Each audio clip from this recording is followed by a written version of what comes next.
예, 국회법 개정안 후폭풍과 관련해서 얘기 나눠보겠습니다. 한국정치아카데미 김만우 원장, 국가디자인연구소 허성우 이사장 모셨습니다. 두 분 어서 오십시오. 네, 안녕하세요. 자, 오늘 대통령 주재 수석 비서관 회의에서 박근혜 대통령이 국회법 개정안과 관련해서 이제 어떤 언급을 할지 주목을 모았었는데 상당히 강도 높은 발언이 나왔습니다. 국회법 개정안은 정부로서 받아들일 수 없다라고 단호하게 입장을 천명하지 않았습니까? 예상했던 결과인가요? 어떻게 허성우 이사장님 어떻게 보셨습니까? 그렇습니다. 대통령 입장에서 볼 때는 아마 저희들이 이제 오늘 그래도 과연 대통령께서 저렇게 좀 강하게 이번 정부 시행령과 관련한 부분에 대해서 대통령 입장이 좀 그래도 누그러뜨리지 않겠나 생각했는데 그래도 대통령께서 좀 강력하게 그 부분에 대해서 좀 이렇게 좀 거부하는 모습을 보면서 아마 기본적으로 앞으로 이제 행정부가 하고자 하는 여러 가지 일들을 사실 사사건건 정부가 좀 발목 잡힐 가능성이 있다. 그리고 또 어떻게 보면 정부가 굉장히 앞으로 여러 사안에 대해서 고달플 수가 있다는 이런 아마 상당히 예상을 하는 것 같아요. 그래서 이번 취지에 뭐냐면은 일단 본회의 통과된 법은 기본적으로 이제 국회의장의 결재를 맡고 7일 대법원 이제 규정은 없습니다. 7일 안에 정부에 이송하게 되어 있습니다. 근데 지금 아직 7일 28일 날 통과되기 때문에 아직 정부로 넘어오지 않았기 때문에 넘어오기 전에 이 부분에 대해서 좀 여야가 좀 새로 좀 머리를 맞대고 좀 수정하면 어떻겠냐는 의견을 오늘 제시한 것 같습니다. 그러니까 이번에 이 국회법 개정안을 놓고 이제 시행령 수정권이다 이렇게 이제 달리 표현을 쓰기도 해요. 이제 법률이 있고 이제 행정부에서 이제 만드는 이제 시행령이라든지 대통령령 이런 것들을 이제 국회로 넘겼을 때 국회에서 이제 그것을 좀 고칠 수 있는 여지를 좀 더 이번에 이제 둔 거 아니겠습니까? 국회에서 고친다기보다는 국회에서 수정 변경을 요구하는 것이죠. 거부할 수 있는 거죠. 이미 이전 내용에도요. 내용이 들어 있습니다. 내용을 통보하도록 돼 있다는 것인데 그 내용이라는 용어를 지금 수정 변경을 요구하는 것을 바꾸는 것인데. 그 전에는 그냥 통보할 수 있다만 돼 있었던 거. 이번에 수정 변경이라는 단어가 들어간 거죠. 수정 변경으로 바뀌었고요. 그 이전에 내용이라면 결국은 이런저런 내용들이 모법의 취지에 반한다. 이런 지적을 했던 것이기 때문에 사실상은 아마 똑같은 내용이 될 겁니다. 통보에서 수정 변경으로 단어가 이제 조금 달라진 겁니다. 취지를 위반한 행정입법에 대해서. 그러니까 저기 내용에 그 내용을 정부에 통보한다는 얘기는 무슨 내용이겠습니까? 시행령이든 무슨 내용이 모법은 이런 취지인데 거기에 반하고 있다. 어울리지 않는다. 또 앞에서 뭐 돼 있냐면은 검토하여 법률의 취지 또는 내용에 합치되지 아니한 내용이거든요. 그렇기 때문에 사실 비슷한데 이번에 좀 조금 분명하게 명시했다는 정도 차이가 있는 것 같습니다. 저는 대통령으로서는 당연히 거부권, 합법적인 권한이기 때문에 할 수는 있다라고 봅니다. 그런데 이런 사안에 대해서 문제를 지적하는 정도는 괜찮지만 계속해서 열을 올라가면서 하는 것이 바람직할지 논쟁의 여지가 있고요. 또 하나 뭐가 있냐면은 대통령께서 지금 공무원연금 개혁 굉장히 중요한 문제라고 오늘도 얘기하셨어요. 그러면 공무원연금 개혁이 어렵게 지금 국회에서 합의 통과가 됐다면 여기에 대한 후속 조치 관련된 부분들 또 나머지 공적연금, 국민연금 관련 부분에 대한 계속 좀 드라이브를 걸어야 할 시점인데 대통령이 바라고자 하는 방향에 부합하지 않는다고 해서 지금 국정의 모든 부분을 여기를 향해서 논쟁으로 붙여가는 것이 과연 바람직할지 대통령께서 하고자 하는 방향이 이것도 결과적으로 도움이 되지 않은 쪽을 좀 스스로 처리하고 있지 않나 그런 생각도 듭니다. 지금 이제 또 중요한 게 뭐냐면요. 아까 화면에도 나왔습니다만은 수정 변경을 요구할 수 있다에 대한 강제성 여부거든요. 강제성 여부. 또 하나는 뭐냐면은 마지막에 이렇게 되어 있습니다. 수정 변경 요구받은 사항을 처리하고 돼 있다. 처리. 이 처리라는 강제성 여부가 있거든요. 그래서 이제 두 가지 수정 변경을 요구할 수 있다에 대한 강제성 부분하고 그 다음에 요구받은 사항을 처리하고 그 결과를 소관 상임위에 보고해야 한다. 이렇게 돼 있는데 처리입니다. 처리 그럼 안 했을 때 어떻게 할 거냐. 그럼 그게 강제성이 있느냐 없느냐 하는 부분인데 아마 청와대 입장에서는 그 처리 부분에서 안 했을 경우에 국회에서 시비를 걸 수 있다는 거예요. 강제성은 없지만은 그 시비를 건다는 건 뭐냐면은 다른 입법과의 연계를 시켜서 본래 청와대가 요구하고 또 본회의를 통과를 받아야 할 그런 상황에 대해서 아마 시비가 걸리게 되면 통과 못할 가능성이 높다고 보는 거죠. 왜냐하면 이번에도 마찬가지지 않습니까? 이 공무원연금 개혁하는데 갑자기 세월호법 특별법을 수정을 연기시켰잖아요. 이런 식으로 했을 경우에 앞으로 정부가 하고자 하는 일을 결국은 뭐냐면은 사사건건 시비도 걸리겠지만 사사건건 정부의 입법부에다가 보고해야 될 사지 않겠나. 이렇게 되면은 본래 원래 입법부가 행정부에 법을 넘길 때는 사실 굉장히 좀 이렇게 강제성보다는 위탁하는 겁니다. 그래서 좀 취지 자체가 상당히 재량권을 갖고 있습니다. 예. 그 재량권에 대해서 아마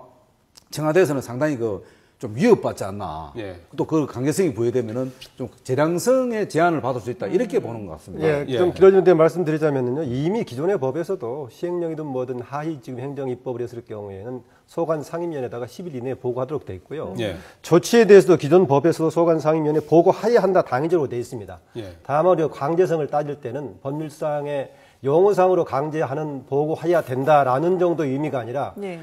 위반했다고 했을 경우에 어떤 조치가 가능할 것인가 라는 게 있을 때 이제 강제성 여부를 따지겠는데 어차피 국회에서 판단하는 것하고 행정부의 조치하고 서로가 충돌할 경우에는 네. 나머지 대법이라든가 헌재로 갈 수밖에 없는 거 아니겠습니까? 예. 그래서 이미 기존의 법률 체계에서도 강제는 하고 있다라는 생각이고요.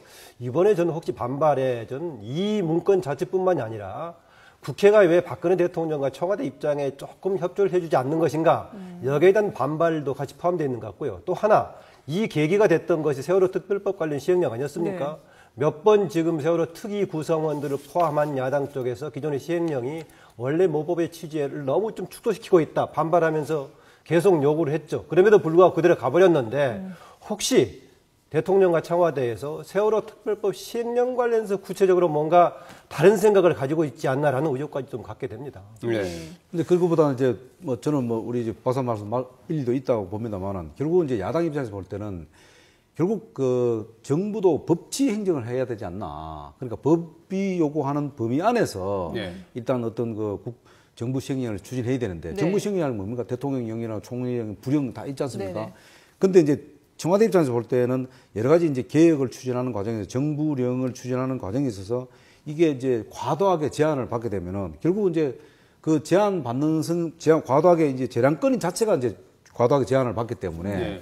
결국 법치 행정을 하고 싶어도 사실 제대로 못하지 않나 이렇게 예. 해서 아마 청와대에서 굉장히 이제 어떻게 보면 좀 과하게 지금 반발하는 경우가 있어요 지금요. 네, 네. 그리고 또 예. 용어 자체도 아주 그냥 굉장히 무력화시킨다는 이런 용어까지 써가면서 그냥 반발하는데 국정은 사실 이런 결과적으로 부분은 뭐냐면은 결국은 예. 여야 합의 사항에 대해서 본회의를 통과한 사항에 대해서 대통령이 이 거부권을 행사하기는 좀 부담스럽기 때문에 예. 사전에 이 강제성 부분에 대해서는 명확하게 여야가 입장을 밝혔는데 네. 오늘 야당이 벌써 강제성이 있다 이야기를 해버린 거예요. 여당은 강제성 없다. 네. 예, 없다 그리고 했는데 야당은 야당이 당연히 강제성이 강제성이 있다라고 해버린 있고 거예요. 예. 기존의 시행령까지 고치겠다 이제 이렇게 지금 나오고 있지 않습니까? 예, 법률상의 용어로 봤을 때는 지금 보고해야 된다라니까 강제를 하고 있는 거죠. 예. 다만 이제 서로 의견이 달랐을 때 어떻게 할 것인가 이것은 최종 다른 사법적인 판단도 좀 갈 수밖에 없다고 보고요. 예. 저는 대통령이 판단했을 때 기존의 법질서 체계에 반한다거나 아니면은 국가 정책이 대통령이 판단한 국가 정책하고 좀 어울리지 않는다고 판단하면은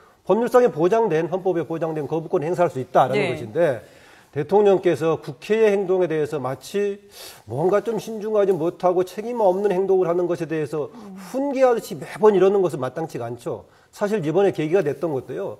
지난 5월 2일 날 여야가 합의해가지고 5월 6일 날 1차 본회의에서 공무원연금 개혁을 통과시키려 했다가 막판에 합의된 다음에 청와대에서 월권 등등 해가지고 중단돼버린 네. 상태에 다시 재개가 된 케이스 아니겠습니까? 그래서 저는 이 접근이 청와대 국정 수행을 위해서 바람직한지 모르겠어요. 예. 그래서 제가 이거 관련해서 이제 아침에 이상민 법사위원장하고 통화를 해봤습니다. 예. 이게 이제 과정상에 좀 이걸 알아볼 필요. 왜냐하면 지금 이제 정무 수석이 없는 가운데서 지금 당청 간에 야당 여러 가지- 소속이죠 네. 이상민 법사위원. 그렇죠, 법사위원장인데 이게 이제 원래 이제 이 국회 시행령은 운영위 소속입니다. 예. 운영위에서 여야가 합의가 와서 그거를 이제 법사위를 넘겨주면 법사위에서 그걸 본회의 넘겨줘야 되는데 네.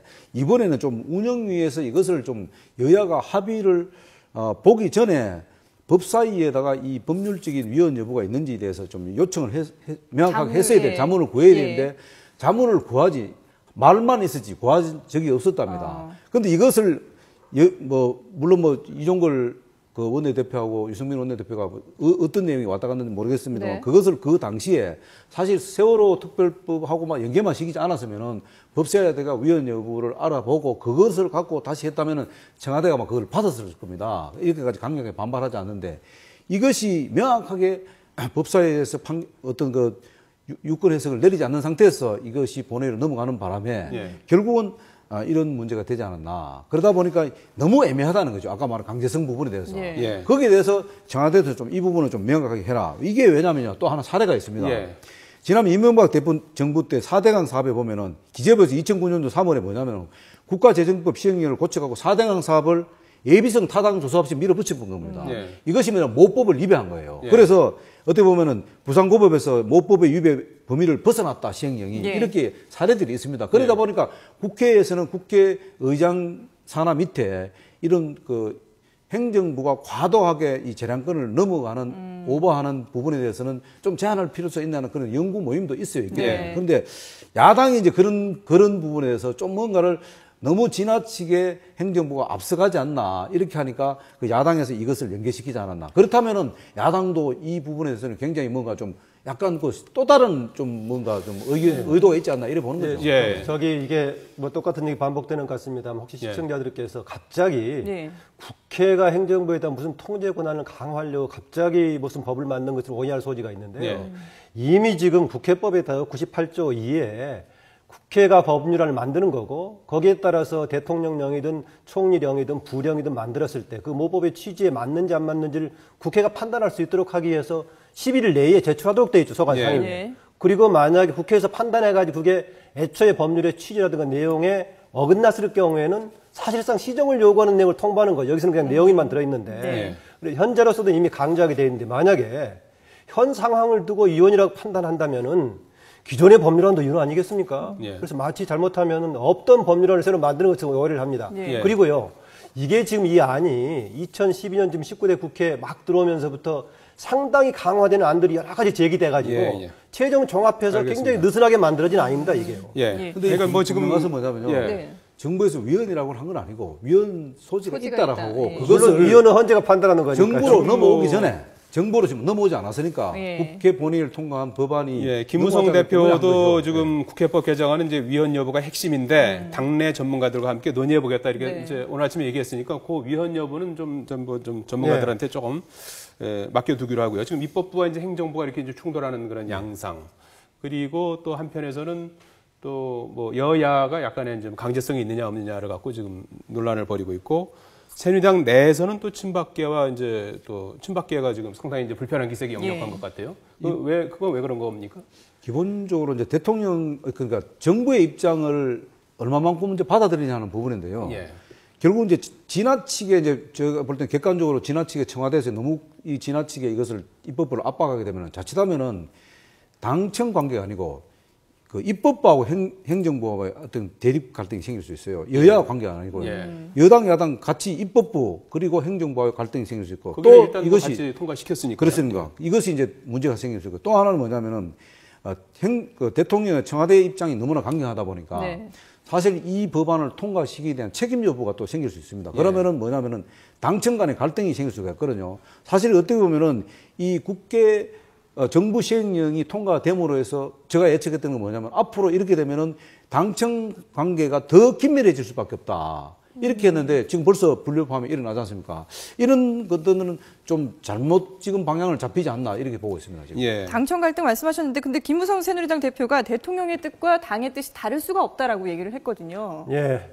나라 잘 되자는데 다를 수 없다. 이거 여기다 100% 동의하지만은 예.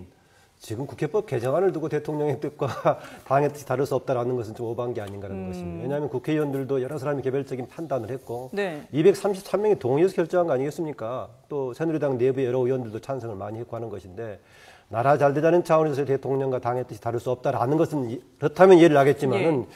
지금 상황에 대해서는 대통령의 취지는 이해하지만은 여러 가지 고려해야 될 상황이 있다 정도가 맞는 거지. 그렇습니다. 최근에 김무성 대표가 물병 세례를 맞으면서 여러 가지 해가지고 굉장히 득점을 했는데 이런 발언은 김무성 대표 형배에 저는 마이너스 요인이 될 것이라는 것입니다. 왜냐하면은 국회라는 것이 행정부가 다른 역할이 있고 또 대통령과 다른 역할이 있고 당 역시도 여당이니까 대통령을 지원해야 되지만은 내부에서 여러 가지 판단해가고 입법한 거 아니겠습니까? 네. 그런데 이것을 대통령을 엄호한다는 차원에서 너무 이렇게 대통령의 뜻과 당의 뜻에 다를 수 없다라고 단정하는 것은 예. 당 대표로서 바람직한 발언은 아니라고 봅니다. 예. 자, 이거 어떻게 해야 될까요? 지금 뭐 211명 여야 의원들이 이제 국회법 개정안을 통과시켰는데 대통령이 만약에 거부권을 행사한다면 이제 국회로 돌아오면 이제 3분의 2가 이제 찬성을 하면 이제 그대로 또 통과가 그렇죠. 되는 거 네. 아니겠습니까? 지금 국회 정족수가 298명. 왜냐하면 지난번에 28일 날 본회의 때 244명이 참석해서 211명이 찬성했었거든요. 예. 그런데 여야의 상당 부분 의원들이 이미 찬성한 겁니다. 그럼 다시 이제 제가 볼 때는 아마 대통령께서도 굉장히 강하게 이제 그 거부감을 표시하는 이유는 뭐냐면은 아까도 말씀드렸지만 예. 거부권 행사하기 전에 예. 이미 국회로 지금 국회에서 통과된 법안이 의장의 어떤 결재를 맡아서 청와대로 넘어와야 행정부로 넘어와야 되는데 아직까지 안 넘어왔거든요. 시간이 좀 지금 한 3, 4일 정도 있습니다. 지금. 네. 그 전에 여야가 이 부분에 대해서 좀 강제성 부분에 대해서 명확한 입장을 좀 밝혀라. 그 입장을 밝히면은 거기에 따른 청와대의 입장을 밝히겠다. 이걸 거부권 행사하든가. 근데 여야가 강제성 부분에서 생각이 다르죠. 다른데 단일한 문제는 의견을 낼 수 있어요? 예. 예. 단일한 내리면 뭐냐면은 그 부분은 이제 김무성 대표의 어떤 정치력이 발휘되겠죠. 아까 얘기했지만은 청와대와 정부, 아니 국회와 정부가 큰 뭐 의견이 같이 없다 하는 대통령과 이유가 당의 대통령의 뜻이, 당의 뜻이 다를 수 없다는 건 네. 뭐냐면은 지금 이제 유승민 원내대표한테 지금 집중돼 있거든요. 왜냐하면 김무성 원내대표는 뭐 유승민 원내대표한테 그냥 상당 부분을 그 재량권을 위임을 했기 때문에 네. 이제 이 부분을 어떻게 이제 김무성 대표가 유승민 그 원내대표를 설득하느냐 이 부분은 이제 유승민 대표도 지금 일단 한 발 물러섰지 않습니까? 예. 한 발 물러섰기 때문에 어쨌든 지금 6월 국회와 정기국회를 앞두고 이 부분은 여야와 일단은 한번 협상을 하지 않겠나. 예. 그렇게 되는 거지. 이것을 뭐 그 김무성 대표가 갑자기 청와대 코드를 맞추기 위해서 갑자기 꼬리를 내렸다든가 이렇게 좀 확대 해석한 거는 조금 그런 건 아니고. 바람직하지 않다. 예. 뭐 뭐 어차피 어떻게 좀 정리가 되는 게 좋을 것 같습니까? 네, 저는 내용상으로 당연히 강제성이 있는 것인데 국회가 어떻게 강제할 수 있는 수단이 없는 거죠. 예. 논란이 충돌하면 나중에 결국 사법부로 갈 수밖에 없다고 보고요. 예. 예. 저는 이 부분 아까 제가 혹시 세월호 특별법 시행령 관련 구체적으로 청와대 입장하고 다르기 때문에 문제가 제기된 배경이 있지 않느냐라는 의혹도 갖는다라고 했었는데요. 더 큰 배경에는 저는 만약에요. 지금 유승민 원내대표가 여야 협상을 주도했고 이걸 관철시키는 네네. 과정이 있지 않았습니까? 유승민 대표가 최근에 와서는 조금 목소리가 위축이 된 상황이었는데 유승민 대표 중심의 당이 굴러간다면은 박근혜 대통령이 가고자 하는 방향하고 상당히 충돌할 소진이 있습니다. 지난번에 합의 과정도 그랬고 예. 박근혜 대통령은 증세는 이번에 안 된다 계속 얘기하고 있는데 유승민 대표는 국회 연설에서까지 중부담 중복질 얘기하고 있는 상황이고 또 최경환 부총리의 경제 정책과 상당히 다른 면이 있기 때문에 아마 대통령과 청와대 쪽에서는 유승민 대표의 정책 기조라든가 운영 방식이 당연한 흐름을 형성한다면은 상당히 걱정이 되는 그런 것도 같이 맞물렸기 때문에 강하게 내부에서 이른바 친박을 중심으로 반발하고 있는 게 아닌가 생각이 듭니다. 지금 이제 그 국회 선진화법하고요. 예. 국회 선진화법도 그렇고 지금 김영란법도 지금 위헌 소지가 있다 해서 지금 헌법재판소 계류 중이지 않습니까? 그런데 이 부분도 정부 시행령 이 부분도 결국은 정부에서 일단 청와대에서 일단 이의를 제기했기 때문에 이 부분도 어떤 합의기구나 이런 데서 여야 합의구나 이런 데서 한 번은 명확하게 걸러서 넘어갈 필요가 있다. 이것이 또 법이 시행된 상황에서 또 이게 위헌 여부에 되게 되면 진짜 국정이 마비될 수가 있거든요. 그리고 정부에서 할 수 있는 건 아무것도 없게 될 수도 있단 말입니다. 그래서 이 부분도 좀 명확하게 한번 여야 합의기구에서 논의해볼 필요도 있다고 봅니다. 예, 청와대하고 또 일부 언론에서 최근 상황을 두고 입법 독재라는 용어를 쓰고 있는데요. 예. 입법 독재 용어는 근대 초기에 나왔던 용어고 오히려 근래에 와서는 뭐가 위험스럽느냐 대의제에서 행정국가가 오히려 과잉되고 있어 문제가 되고 있고 예. 때에 따라서는 정치가 제 기능을 못하고 너무 사법적으로 넘어가는 게 문제되고 우리나라의 현재는 오히려 입법부의 역할이 제대로 못하고 있기 때문에 문제지 입법부의 과잉 문제가 아닌데 일부 언론에서 자꾸 입법 독재라는 용어를 써서 조금 상황을 잘못 전달할 느낌이 있어서 한번 지적을 하고 싶습니다. 그리고 또 청와대에서 이런 것도 하나 있는 것 같아요. 지금 국회 선진화법 때문에 이게 이제 지금 이거 지금 정부 시행령 자체도 지금 청와대에서 저렇게 강력하게 지금 반발하는 이유가 국회 선진화법으로 인해 갖고 사실 이것도 영향을 받는다고 보는 겁니다. 네네. 그렇기 때문에 야당도 결국은 표면적으로 얘기하지 않지만 결국 국회 선진화법으로 모든 걸 강제할 수 있다. 이렇게 보는 거죠. 왜냐하면은 지금 야당이 이제 숫자상으로는 상임위별로 열세지만은 그러나 국회 야당의 동의 없이는 아무것도 할 수 없지 않습니까? 그렇죠. 그런 것들을 사전에 지금 이제 이거와 연계시켜서 아마 지금 생각할 수 있다. 그렇기 때문에 청와대에서도 그렇게 강력하게 반발을 할 수 있다고 저는 봅니다. 글쎄요, 그게 청와대 반발이 뭔가 서로 이제 대안을 모색하는 쪽으로 가지 않을 경우에는 그냥 국회와의 문제뿐만 아니라 여당과의 관계도 문제고 야당과의 관계도 문제가 되면서 이후에 다른 정책 수행도 상당히 복잡해질 가능성이 있습니다. 네, 예. 알겠습니다. 뭐 말씀 들어보니까 뭐 상당 기간 이게 접점을 찾기가 좀 쉽지 않아 보이기도 하고요. 이게 뭐 여야 간에 어쨌든 좀 대화를 좀 해야 될 것 같아요. 야당에서 뭐 시행령을 뭐 당장 뭐 손보겠다고 또 나오고 그러니까. 글쎄 뭐 그거는 예. 조금 이제 여러 가지 청와대에서 너무 세게 나오니 같이 나간다고 보는 예. 거고 장기적으로 볼 거 있으면 봐야겠죠. 예. 모법의 취지에 반하는 시행령이 있다면 당연히 검토를 해야겠고 예. 또 정부가 동의하지 않으면 선법적인 판단까지 또 가야겠죠. 그리고 또 하나가 지금 이게 지금 뭐 이게 시간을 두고 지금 예. 한 상황은 아니에요. 굉장히 시급한 상황이다 봅니다. 네. 왜냐하면 지금 아까도 얘기했지만은 7일 내로 이 정부를 이송해버리면 그러면 정부에서 15일 안에 결정을 해야 됩니다. 예. 그럼 대통령이 6월 중순에 지금 미국을 미국을 방문하게 가기 되기 때문에. 때문에 그 전에 뭔가를 이 상황에 대해서 소재로. 담판을 지으려고 아마 청와대에서 오늘도 좀 수석비서관에서 강하게 반발하지 않나 그렇게 보는 거죠. 네, 알겠습니다. 예, 국회법 개정안 파문과 관련해서 얘기를 들어봤습니다. 한국정치아카데미 김만우 원장, 국가디자인연구소 허성우 이사장이었습니다. 두 분 고맙습니다. 고맙습니다.